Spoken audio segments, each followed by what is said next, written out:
let's go ahead and get this thing started. All right. Thank you guys for joining us on the Man We're in Trouble podcast. I am here today with Ed, Matt, and of course, my name is Mitch. Today we're going to be talking about, oh man, how do I want to describe this? It's big life changes, but a subsection of like relationships. And we're going to be discussing big life changes with your significant other, whether it be moving, marriage, kids, so on and so forth. That's going to be kind of the overarching umbrella of our discussion today. But first, let's do some quick introductions. Matt, it's been a while. Let's go ahead and reintroduce yourself to the audience. To the people. People. To the people. Matt, and I live a pretty cool little wild nomadic life. So I'm sure those will come up. I just moved from San Antonio to Lubbock in the past couple months, and that's why I haven't been on one of these podcasts in a while. So we'll probably dive into that. But yeah, man, what's up? I'm Matt. That's Yeah. it. That's Hell yeah. Well, I'm glad to have you back, dude. Yeah, it's been a while. Always love how I always love your input into these deep discussions. So hopefully we'll now that we have better schedules on our hands, we'll hopefully have you on more consistently in the coming weeks. So Ed, who are you? Hola, señor. And tell us about yourself. I'm here. I'm at work. That's why my Wi-Fi sucks and you can't see me because it can't support pixels and audio. So, yep, I'm at work. Okay. I'm Ed. I know Mitch. That is hi, Ed at work. Superpower. Hi. Wow. Hello. You sound so interesting. I'm surviving on hotel Wi-Fi. So this is for those who want to see what Ed looks like, go to a previous episode and listen into his riveting conversation. Or don't. It's great. No. Or don't. Yeah. Wait, no. And listen to us. Mitch. Yeah. Shit. Yeah, please. God. Hey guys. So my name's Mitch. Recently just moved to Germany. That's why I've had a rough schedule with trying to figure out how to get back on here, but finally figured out how to get through the day-to-day life of living in a new country. And now we're here. And so thanks for having us back. I'm looking forward to this conversation. And let's go ahead and get this started. I think, Matt, if you want to talk about your situation, we'll go from there. So I have again found myself in a unique Matt-only type situation where after being unemployed for a little while, I landed a pretty cool job that's out in the Lubbock area. So moved up here, great job, great pay, all that cool stuff, something I'm actually interested in, with the intent to move my fiance and stepchild up here over the summer. And that's going to be the first time I've actually ever lived with a significant other. So none of my relationships in the past have resulted in me or, her and I moving in together. So I haven't unlocked that evolutionary relationship cherry yet. So that's going to happen for the first time. And this time it comes with a stepchild. So I feel like it's 0 to the major leagues right off the rip.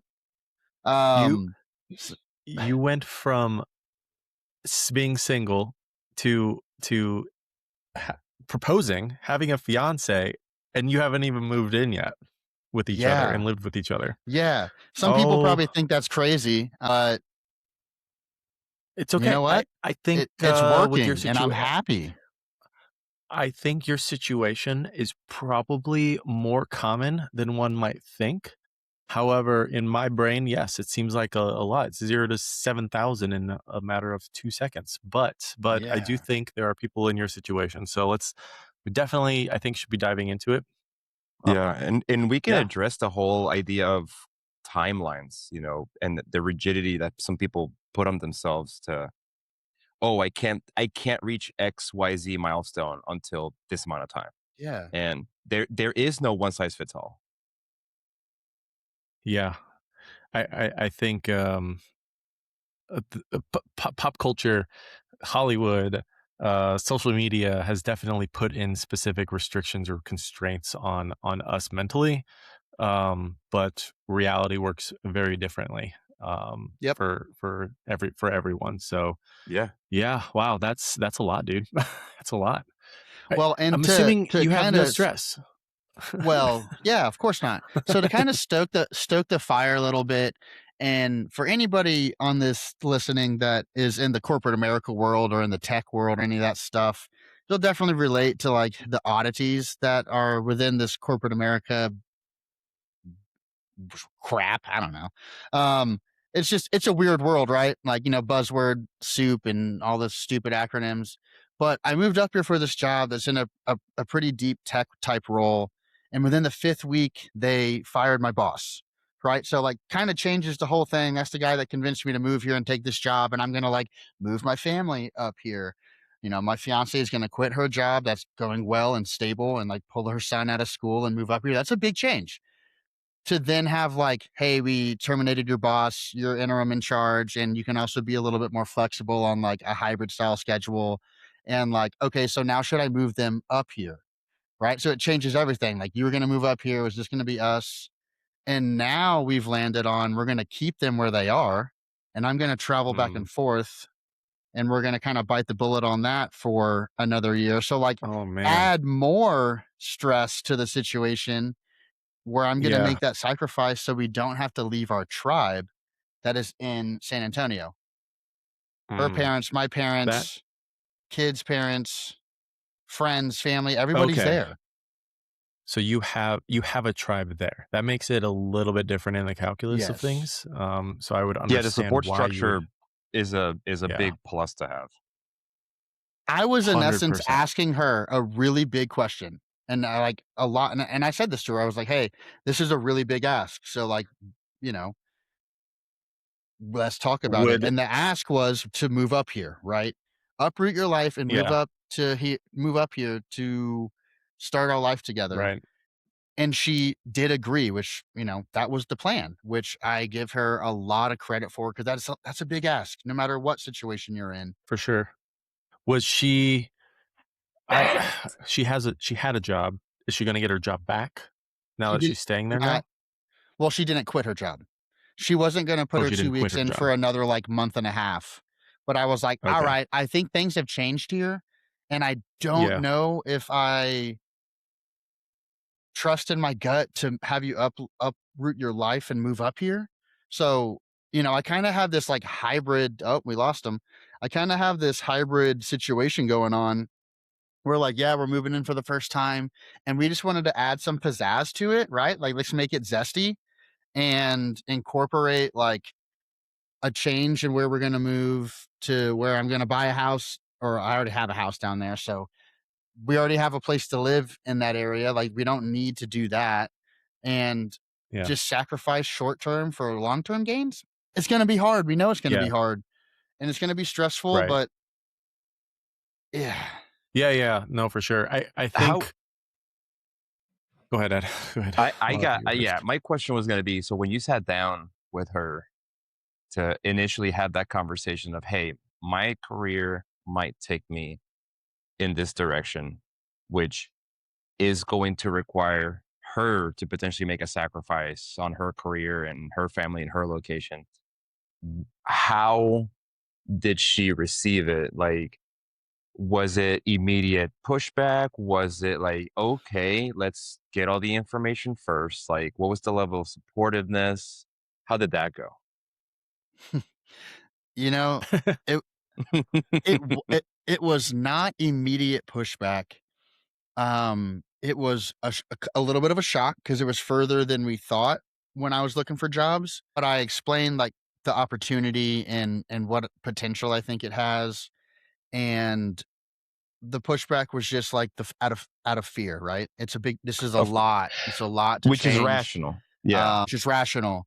So it wasn't an immediate pushback, it was like, "I wanna talk more about it, and let's do that," whether it's here right now at this dinner or when we get home tonight. So Yeah, it I it also probably think was that a there would be go ahead. no, it was just it was multiple times. It was multiple different conversations, me validating the, like, "I know I'm asking you to do a lot for me. Like, I know this is a lot." Um, Yeah. give me your thoughts and I feelings because like I want you do have options. You can tell me no. yeah. No, that's great that you did that because you were able to validate the big step that she would have to be taking because, I mean, to be fair, she has a son already. She's had to live her life and work and sustain herself and sustain her son before you even got there. Yeah. Yeah. And so it's like telling her and asking her to remove that security she originally built from scratch, basically, and having to trust you to be like the initial provider in her Yeah. transition is Yeah. is a huge stress on her. But And I you think if you both, acknowledge that is good. yeah, and you both addressed it like from a super mature, open-minded place where you obviously like you don't have that patriarchal overhang of like I'm the man, I'm the provider, my job's taking me here, so you're coming and Hmm. there's no questions asked. And you were willing to understand. You both had the empathy to you understood the circumstances that tied her to where she is, and she understood the importance of your career advancement and how that could potentially, and like it could be a negative now or not so great, but hey, this could work out for us in the long term. So Yes. Yeah. Yeah. And it's all about I goal also setting and communication early on. Where do we want our life to be? How do we want it to look? And how do we get from A to B and then again to C, right? yeah, yeah, I think it's also good to like to one save up a bunch of money in the meantime if you guys are both working. With that, if your boss got fired 5 weeks after you arrived, I mean, there is technically a risk of you also getting fired Yes. too. If that if yeah, that is like Yeah. that's over your head as well. Like that needs to go into your calculus of like, Yep. okay, we need to make sure that if your fiance has a solid job, like to not throw that away immediately until you Correct. know you are for sure like okay. Yeah. Because again, yeah. that would That's suck if you're you right. guys No, that's move. just I'm like, oh, Well, yeah. yeah, Yeah, if she that's moves over a there, you get fired. So And I go was that's ahead. a good clear. I was clear with my employer about it too. Like after it happened, I was like, hey, I just need to throw out there like this has broken a certain level of trust at the level that I'm at in my profession. Like I understand that this happens. People get terminated. That's a standard. But the person's level that was terminated was the most senior person in charge at the facility, and I just got hired, and that's not a good. The optics are bad. Like yeah, it it was a struggle for me to immediately tell my fiance because I was like, this broke so much trust in me with my employer. It's gonna break the trust with her and my employer on is this actually stable? And we're about to embark on Yeah, the beginning of our like actual relationship of just her and I in a home together. And this yeah. just like, No, I mean, for sure. punched a square brick wall to the face. And, now I can be more Yeah, remote. I can be more hybrid. As we hire this new person in, I'm going to be able to slip into what I was actually hired for. And I'm going to make that sacrifice of traveling back and forth. And she agreed so to it. And we both were like, this is going to be hard. Like, it's going to be hard no matter what we do right now. yeah, 100%. Yeah, that's super hard with the long distance relationship. But I'm assuming luckily her son is a little bit older, not a Yes. toddler anymore, so it makes it a little bit easier. The house, she owns a house, or she's owning a house, or she's paying for I it, or I is it have like the house. you have the I have a house house there. Yeah, I already have a house there. And there's that people she's in it that living were with you? moving out. There's people No, we haven't moved in yet together. She has her own But place that that means she lives. Yeah, she has her own place that she right. lives. I Yeah, have a yeah, house yeah. that I own that will be vacant this summer. So, I'm just gonna have her and her son move into it, and I will move my stuff into it, and I will have my house up here and my house down there. Well, I was even gonna say, like, don't have her not move into that house, rent it out, get income, buy a house up there, and then have her keep her place down. I mean, as an idea, Mitch, but the If we Mitch, the owned that finance many houses, podcast is next sure. week.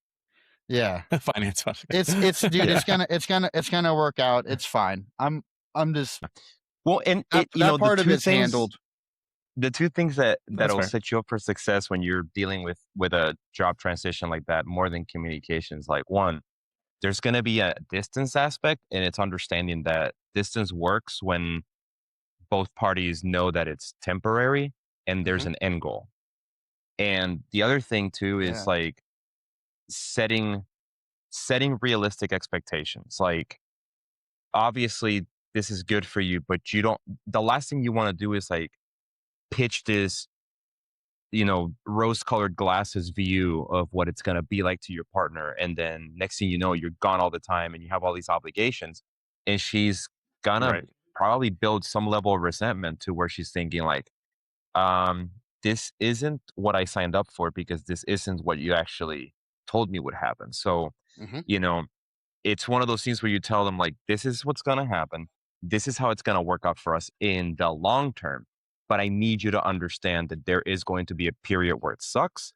I'm not going to be around as much. I'm going to support you as much as I can. But please understand that when I'm not there to do something, it's not because I don't want to, it's because I physically cannot. Yep. And if I can't be there for you in this manner, I am going to try to compensate in these other ways.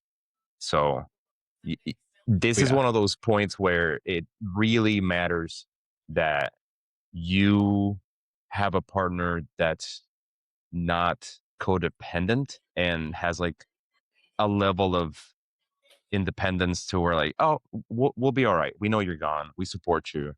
You know, And, Mhm. if and if a that's minor problem at home happens, yeah. they can Yeah. fend for themselves, and you can help it at a distance. No, for Yeah. sure. And that's a good thing to transition to is we both work. She's newer into her career than I am.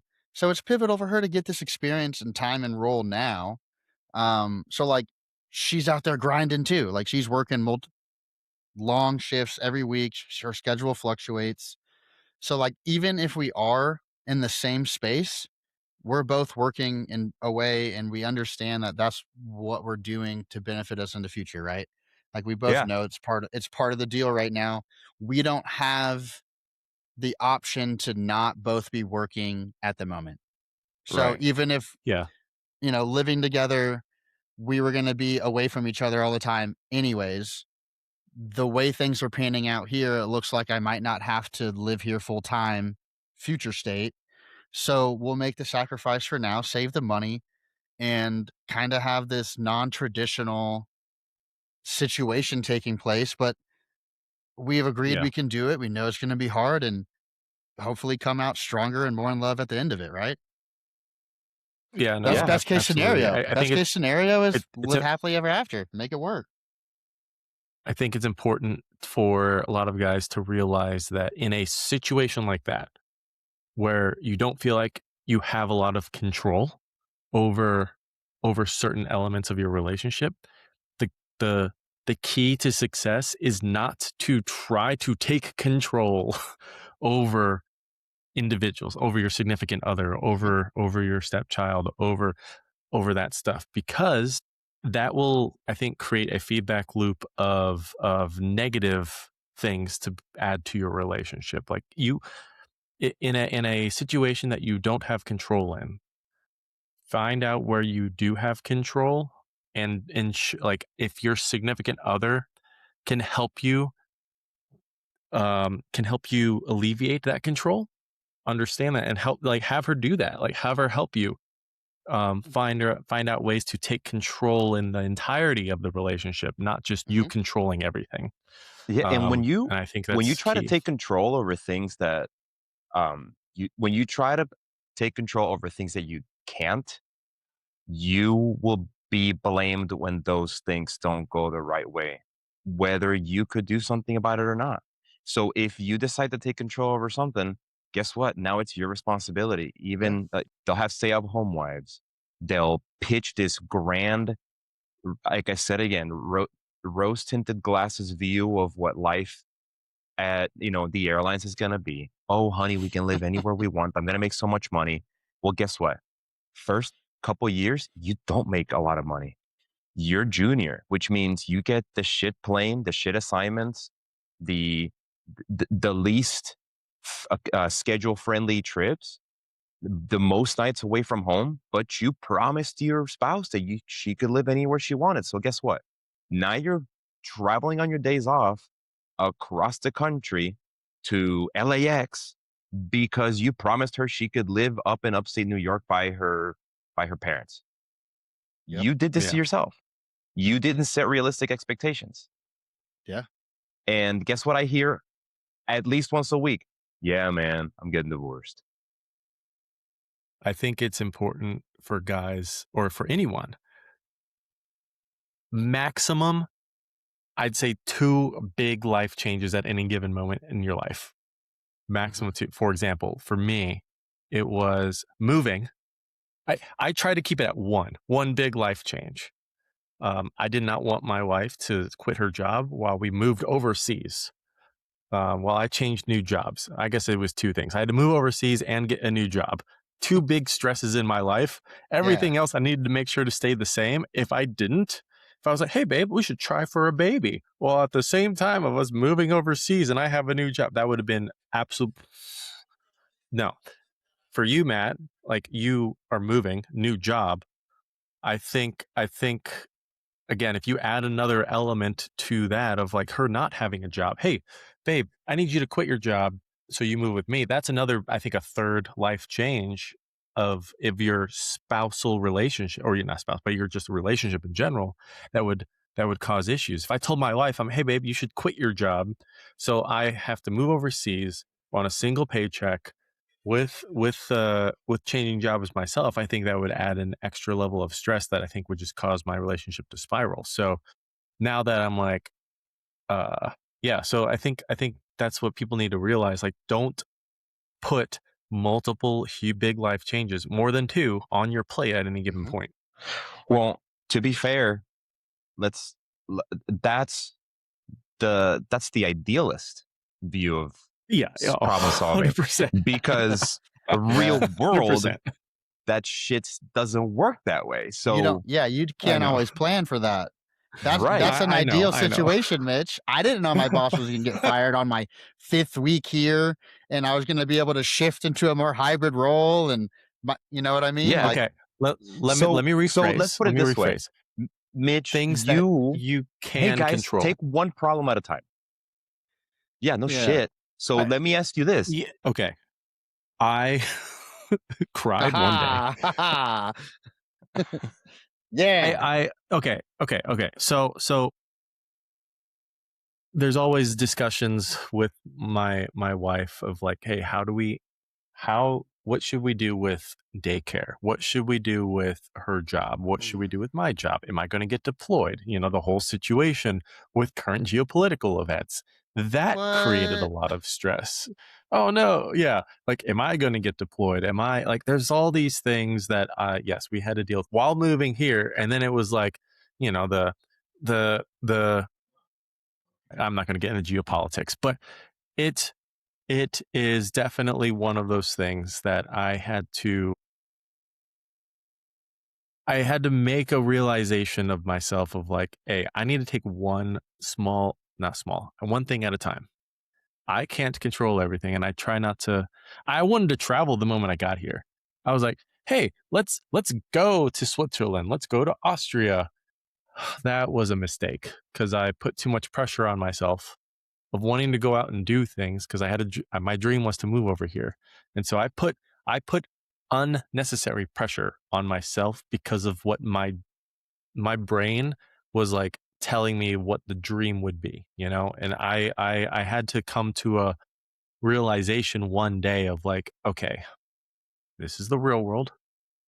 I need to take one small thing at a time. I need to make sure my feet is under me with my new job. I need to make sure that we are moved in and that my son is happily like settled into his new daycare and all that kind of stuff. So it was, like you said, one small step at a time, day by day.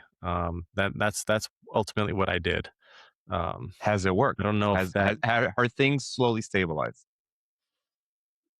slowly they have stabilized. Yes. I still feel like I am overwhelmed right now. Not as bad as it was. I have slept a little bit more. How did you I tackle think the career implications on, because your wife also works full time. So how did that affect her? How did you guys tackle that issue?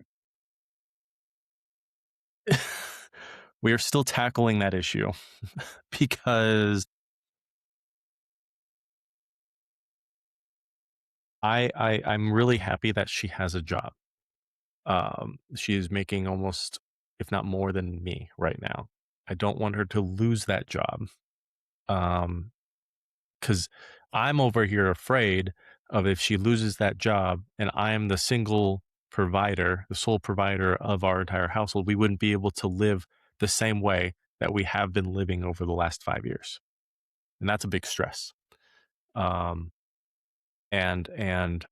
that's a discussion that we've had. And I don't think we've completely settled the conversation yet of like, hey, if it is just my paycheck, we're going to have to cut back on a lot of things. We're going to have to do better on financial planning. We'll have to do not spend money on this and this. Like that we haven't done that yet. It might make sense. And then life happens and hey, honey, we need your income still. Sorry. Like you can't stop working right now. You know, it's I've seen it with other friends, especially like parents. Like if I don't have kids, but good God, if there is one cost that I've heard is insane is daycare. Oh yeah. Yeah. Thousands. It's like another mortgage. I was literally about to say those exact words. Yeah. Yeah. I'm $1,500 a month. $1,500 a month. Now, okay. I and we've talked about this where yes, it's $1,500, but the daycare is fantastic, and we're off. It's a German daycare. It's an international daycare. Strong babies. Their Das curriculum is, if you will, is so not technically kindergarten yet. I forgot what they call it. It's not technically kindergarten. I forgot what they called the daycare portion, but yeah, the curriculum is fantastic. He's learning German already. It's such a great experience for him at the age that he's at. I worry that yes, if she loses her job, one, we wouldn't be able to afford the minivan. That we have 2 vehicles, and she decided to get a vehicle. She's like, "Oh, it's my only bill. I will buy this minivan, $1,000 a month payment." And I'm like, "Well, I don't want to necessarily have to. Yeah." So I'd have to pay for my car and her car on that one, and then daycare. My worry also is if yes, she doesn't have her job, we take him out of daycare. The stress that she would then have to shift again, learning how to take care of him as a stay-at-home mom, I think is another transition of her having to do that and making sure that he is getting the education that we want him to get. He's getting great education of like every single day he's learning something new, saying new words, and it's great. I worry that we wouldn't be able to provide the same thing as if she stayed at home. She's worried about that. So yeah, it's an ongoing moving target. Moving target. I like that. I'm going to use that. It's an ongoing moving target. But Matt, you're dealing with how are you dealing with your situation? Are you also still just dealing with it and it's nothing is solidified yet? What a question. It is also an ongoing moving target because I learned a new phrase today and I really like it. I'm learning. Well, here's a big one. We kind of touched on this being a topic we want to talk about.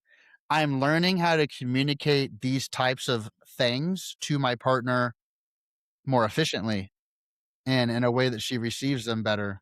So it's been a lot of learning lessons of that, because it's like I'm asking for big, scary change. You provide your response for big, scary change, and then I change the game plan. So I've shifted the Yeah. target on her, which is not what I think any of us set out to do. As a man, as a woman, regardless, you make a decision, we tend to want to stick to it, right?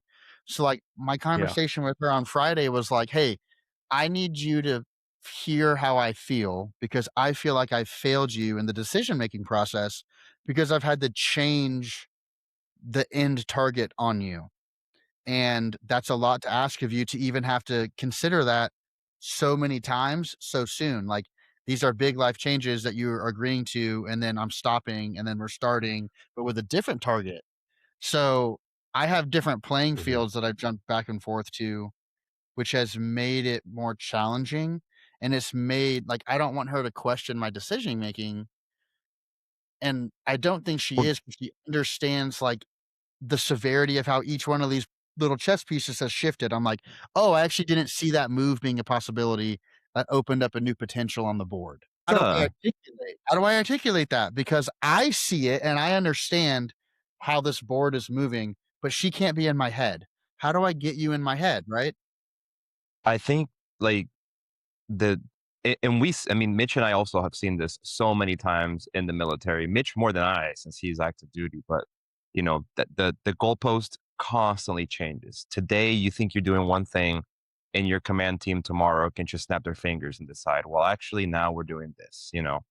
I've heard of guys Right. that get told, hey, I'm gonna go to this unit. I'm gonna have a stable life at home for 2 years, and now you're deploying. I Yeah. think one Yeah. thing that's helpful, because if you look at it from the playing on a board, is just constantly reminding her or your partner this conversation. Remember, we're both on the same team. Just when I change the circumstances, I'm not changing the circumstances. They have been thrust upon us. I am sorry that you're having to find out this way. This is what we have to do now. How do we tackle Sure. it? Pass the blame, bro. I see. That's the. But it is No, true, But it's because true. this is Yes. identifying a Yes. circumstance that's outside your control. And Yes. again, setting realistic expectations is, and I think that's the one thing that that's one I aspect that I think. genuinely pride my relationship success so far, as far as the career aspect, is from day one. I made it clear, like, this job is very unique in these ways. I've had like 3 weekends off this year, like, I'm gone all the time. Do you understand what that means? So from day one, like, honey, babe, female, whatever, I'm probably going to have to go to Texas. I'm probably going to have to go to Germany. Like, do you know that if you and I do this, this is what it means? I'll help you, but yeah. Yeah. So I think coming at this conversation with your significant other as a, hey, babe, we have a possible life-changing event that we need to sit down. Like, our calculus in our relationship has changed, and we need to figure out a solution moving forward. I think I have solutions A, B, C, and D, but I need your help to come to a final solution. I think coming at it from that angle. I like that. I like that. Don't use those words, though. Ever. What? What words? Don't What use those words? Final solution. I see you're integrating into Germany very well, mein Frau. Okay, that's funny. I swear to God. That's good, man. Matt was over here thinking of it. I was like, yeah, it sounds fucking great. And Ed's over here like, bro.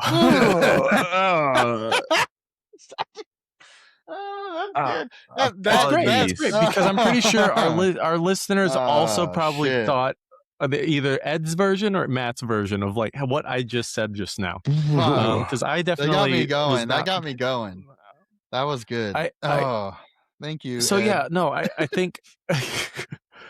Okay, maybe not final solution. You know what I mean. A solution.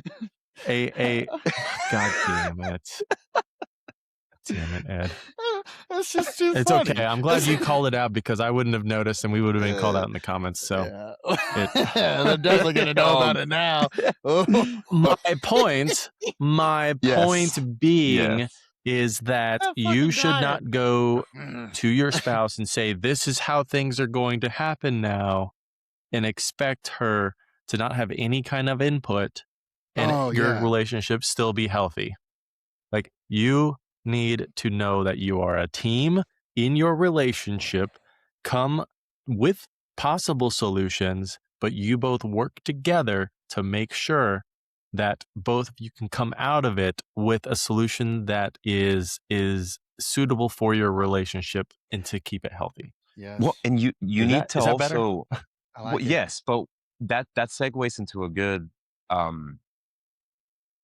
mildly controversial topic, which is a lot of women do look at their male partner as the fix it all.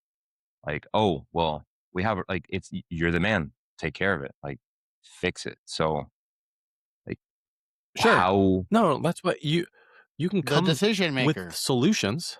Yeah, you can come with as a if you're in that relationship and your significant other expects you to be the fixer of these problems. Okay, come with possible solutions. A, B, option 1, 2, and 3. She can still provide her input of what she think might be best, but you ultimately come down to like you've created the solutions for her to help pick and choose. But hey, this is the problem with this dynamic is that a lot of guys find themselves in these relationships where they're looked at as the sole, fix all, solution finder, answer to all problems. Okay. So whatever the outcome, any negative consequences, they're instantly blamed. A lot I think of that is a I think sometimes that's a self-curated problem. I feel like that's there are ways. Okay, let's say that. Okay, yeah, let's you say go, that's Mitch. let's say I think that there are ways. Okay, let's say your wife doesn't want to provide you with feedback or input, and you feel like you're alone in the decision-making process. I think you have other ways to validate your solution to the problem besides your spouse then. You can talk with a parental figure. You can talk with your siblings. You can talk with your friends. You can go to the internet on Reddit. Reddit has helped so many people, I think, of like, hey, I have a question. I need help.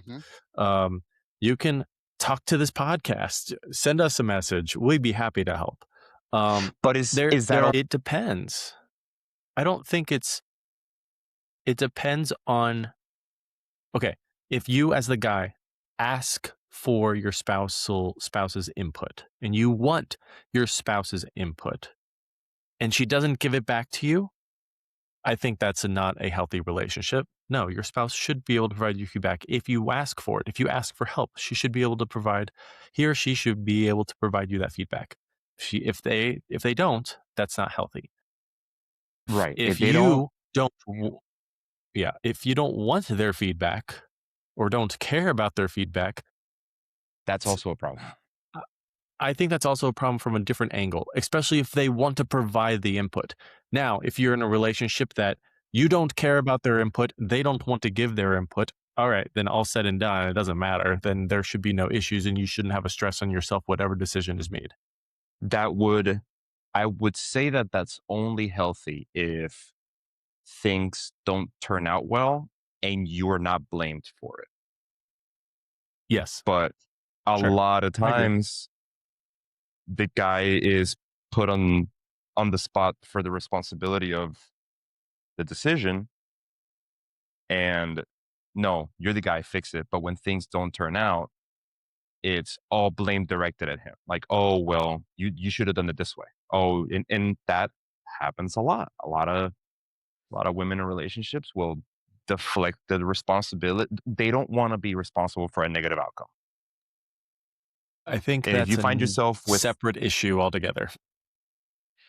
true, but it's still part of the problem, because anytime you're making these big decisions, things can work out well and they cannot. And it does happen often that the Yeah. Okay. blame is Let me directed at ask you us. all this. Let me ask you all this. Do you want your significant other's input on big decisions? 100%. Yes. That's I do too. dude, that's my best friend. That's my partner. I want our brains to merge sometimes. One brain. Yeah. Agreed. I want Yeah. their feedback because they see things from a different perspective that I might not see. That's one reason. There's multiple Yeah. reasons as to why I want their feedback, but that's one big one. Yeah, I don't understand the guys that don't want their significant other's feedback. So if you're a guy that doesn't want your significant other's feedback, let us know why.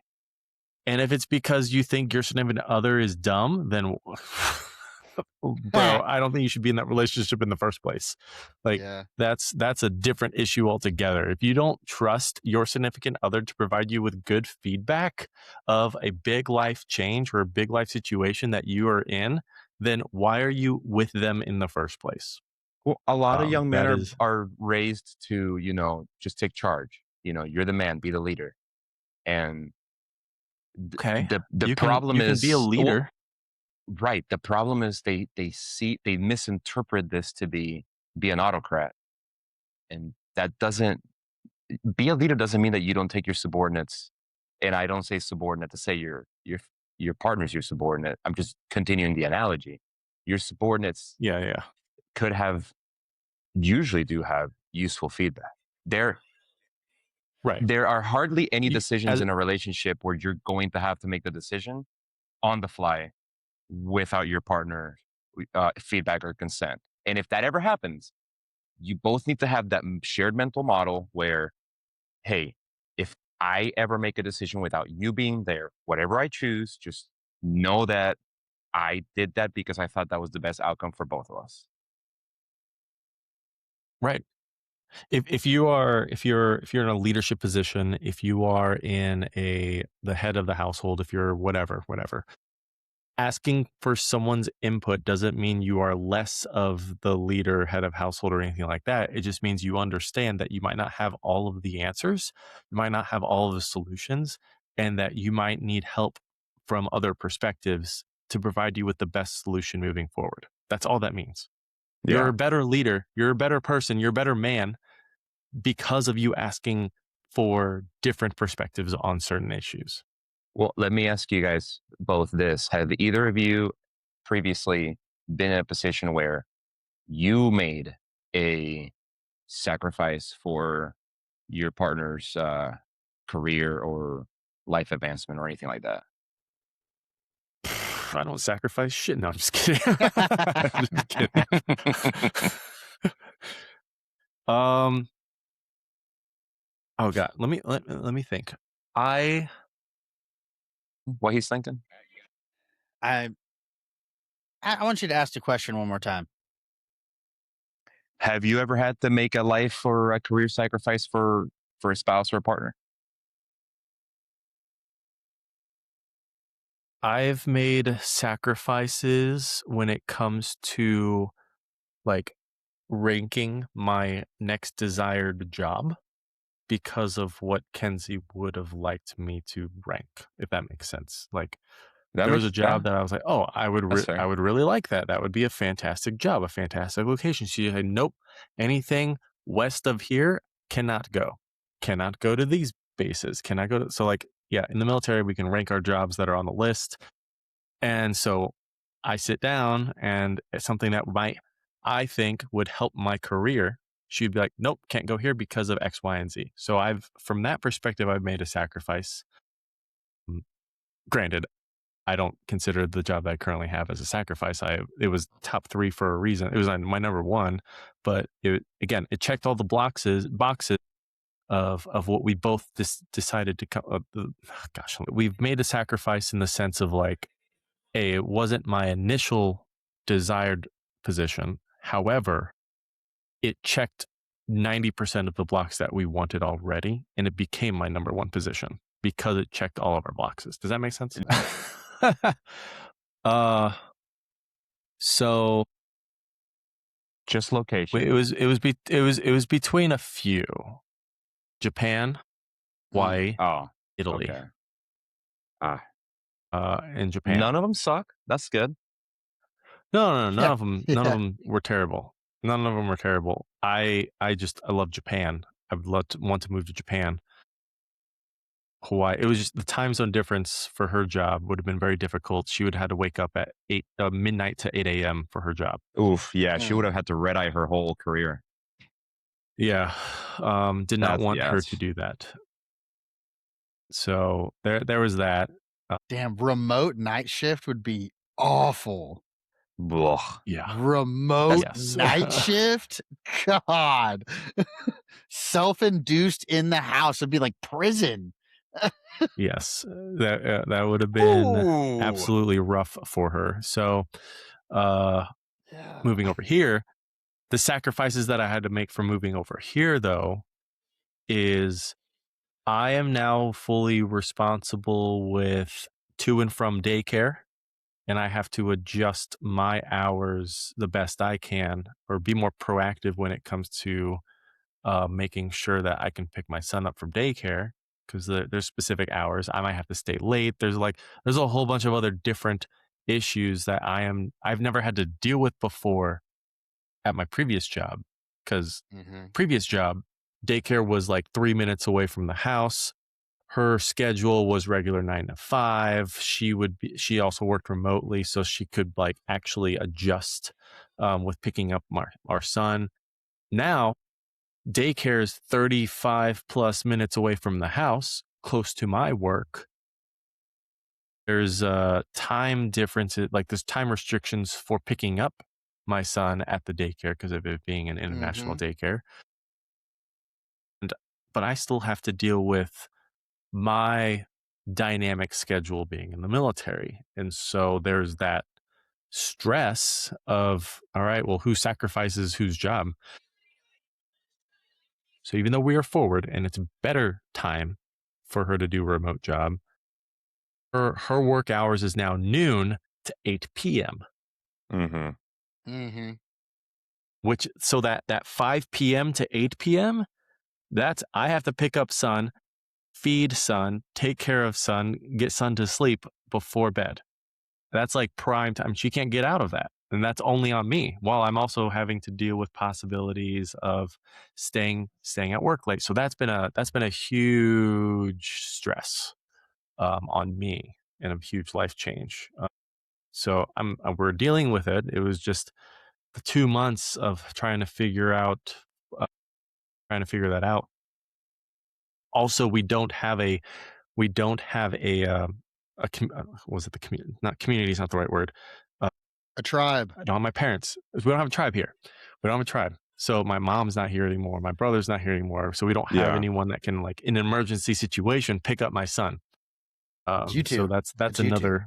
It's us. Yes, it's just us two. So it's stresses that we didn't realize how good we had it at the previous location with the tribe that we had, and then being separated, changing in dynamic with work hours, no tribe. It is so from that instance, that's been a sacrifice, if that makes sense. Big. Yeah. So Matt, that's have you a thought lot, of anything? dude. That's a lot. I mean, honestly, mine is kind of what I opened with. The best one I can think of is, have I done this for a partner, is kind of what I'm doing now.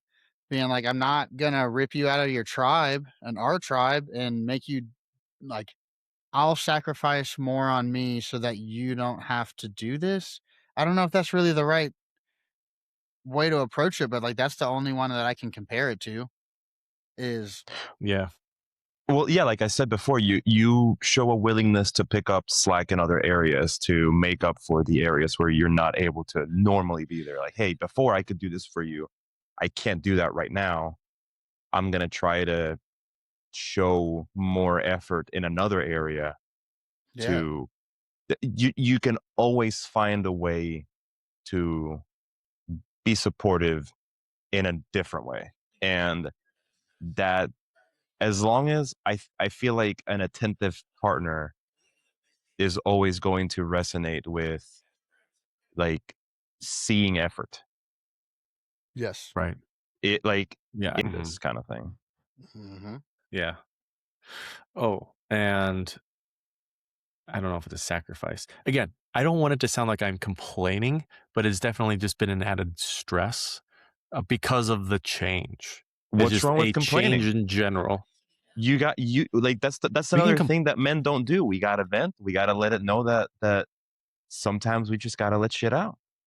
Yeah. Yeah, I don't want to And complain in the sense of like I don't want it to like I want her to keep her job. I think the complaining stems from the change and trying to figure out the change while dealing with all these other big life changes. So it's like now we've dealt with the macro life changes. Now I'm having to adjust the micro life changes. And like the second and third order effects of the macro life changes is the unknowns, the we didn't know what we didn't know life changes is what I am now dealing with, and it's been eye-opening experience. um and she's also, with her writing a book, she's spent less time on with me with what we'd normally done in the past. Like we've always watched shows, TV shows together, done stuff. She's working on her book. So, although some of you might not want to spend time with your significant other, I miss spending time with my significant other sometimes. Of like, oh, I feel like I'm alone sometimes because she's working on her book. I want her to work on a book. I want her to work on her book, but I also am like, I want to spend time with you too. So again, it's just finding a new change of things and how she's had to adjust with with the new timeline, with the new schedule, with being moving overseas. So it's one thing to understand the big life changes. It's another thing altogether is dealing with the micro life changes, and I'm and still and dealing not with only that. that, like remember that you're with this person because you wanted to be in a relationship and spend Yeah.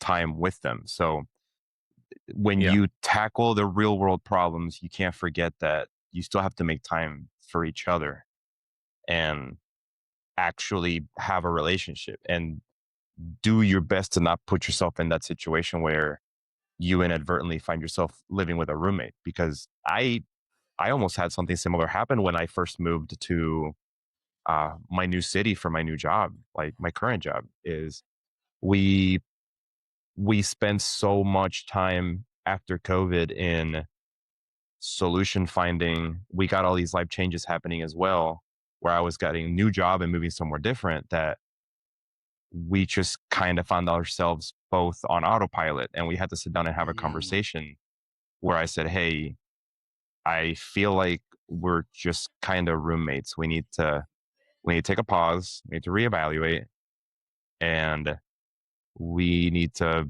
we need to start spending more time with each other. And again, I coming into this conversation as I'm not I'm not having this conversation to put blame on either of us because at the end of the day is a joint effort. Putting this problem in the air to find a solution. I don't care who's at fault. Let's just deal with it. It's not Bro, you perfect. mean I'm by no to means no fucking, but it's worked so far. My life's I great. That's think why these fuckers never ask me questions. I think it's a good part to like speak to when you're building that relationship initially.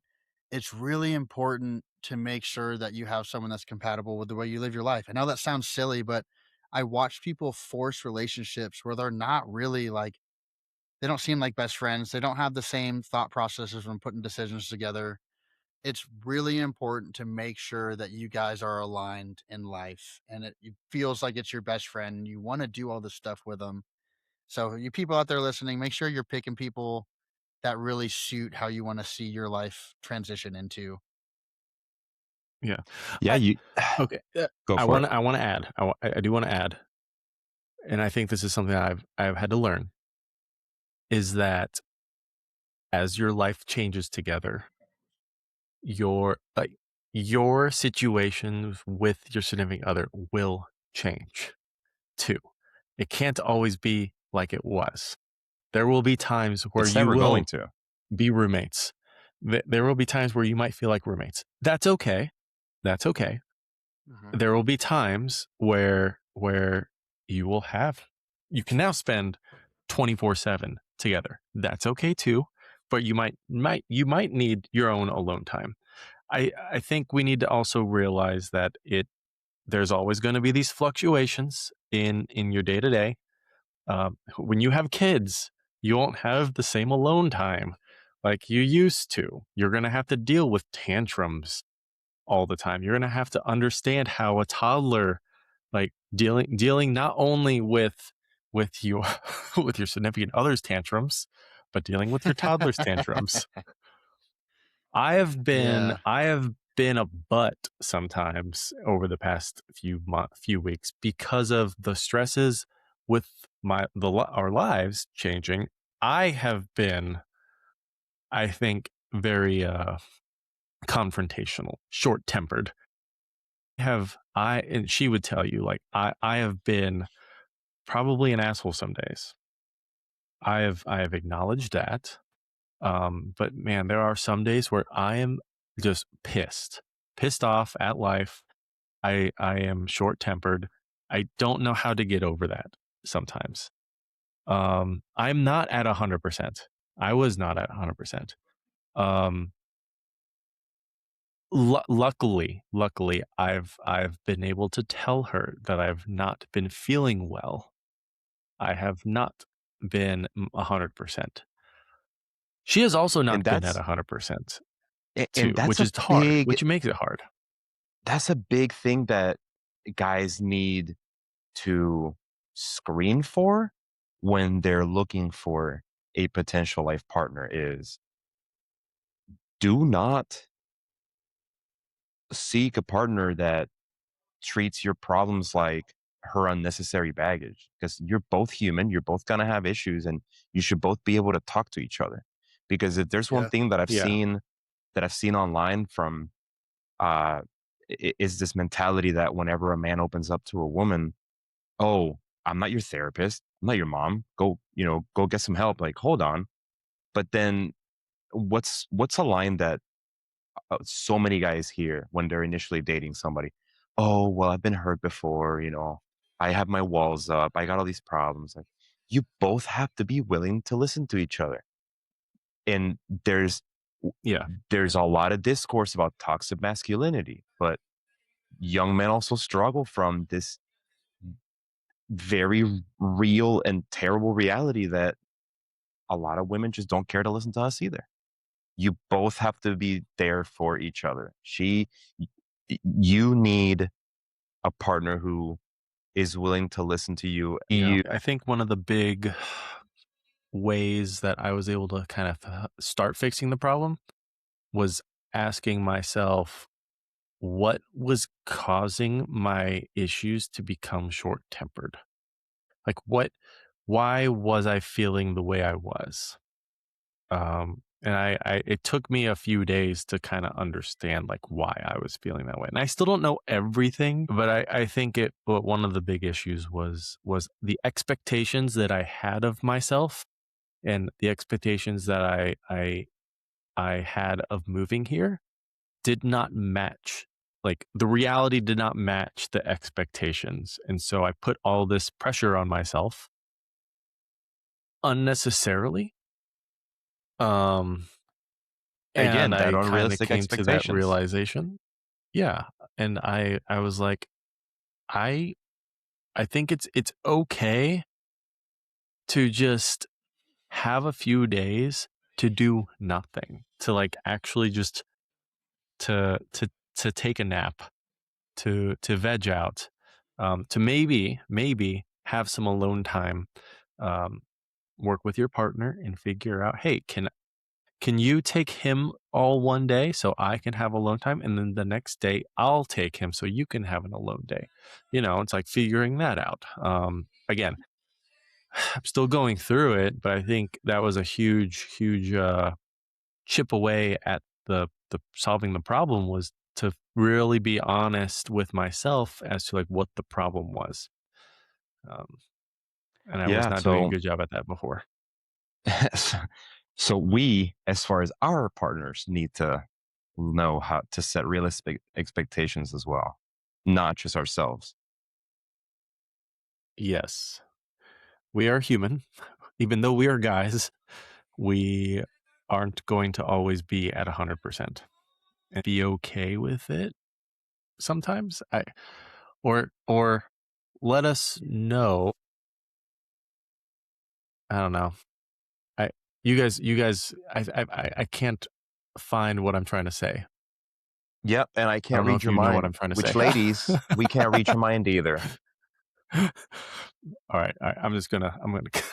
Yeah. So kind of wrapping it up, we could say that set realistic expectations for what you're trying to achieve. Set those realistic expectations for each other. Guys, don't try to end all be up. Don't try to be Superman. You're not going to be. You're going to fuck up. You're not going to be able to solve everything. You're not perfect. We're brought up to not ask for help, and that is the dumbest shit you could possibly do. If you're struggling, ask for help. And your partner should you. That still doesn't mean that you get to check out and not be there for them. Mm-hmm. Agreed. That's perfect. Beautiful. On that note, we can transition to the next section of the podcast while we wrap this up. But let's continue to expand on that. I think there was a lot of things, a lot of discussions that I think we can expand on, particularly with like other big meaningful life events of like kids or jobs. But was there something in particular that you guys kind of wanted to expand on before we move on to the next step? Nope. I'm going to hide my mommy problems behind a Patreon. Ooh. Well, no one's going to hear your issues then. So. We'll see about that. You said exactly. That's what I want. That's what I want. No. We'll no. I apologize, Ed. We didn't ask you a whole bunch of questions because because you're a terrible podcast host. But you've been doing this for a year now. A year, bro. Shame on happy you. anniversary. Happy anniversary, guys. No. We'll add. We'll peel back your traumas and issues next week. This motherfucker.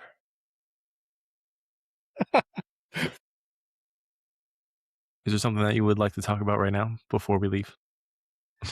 The next segment before I start crying. No, I feel bad now. Was there something that you wanted to talk about? I feel bad. Nah, life's good. Life's perfect. I think he's no problem. He's just messing with you, dude. I'm pretty sure he's just trolling. He's just trolling you for the plot. He sounded really sad, and I started actually feeling bad.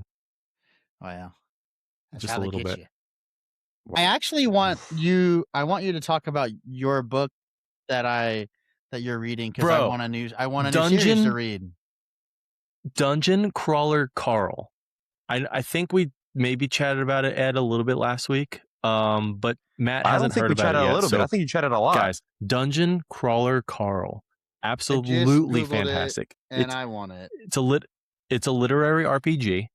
But it's like a mix between The Running Man, Ready Player One. Gosh, how else would we describe Dungeons and Dragons, video games, aliens, and Annihilation, like apocalyptic like Earth Annihilation, all wrapped into one. I have the audiobook. Audiobook is fantastic, and this is the first book series I've picked up in years, and I'm already on book 5, and it's been a week. This would And be perfect on it, my hour and 20-minute drive to work. dude, you're supposed to listen to our podcast on to work. No, I'm just kidding. Nah, Yeah. he's got a bot farm for that, as we should. No, dude. If you need a book series to like listen to, get this. Like, listen to this. You will be hooked within the first 5 minutes.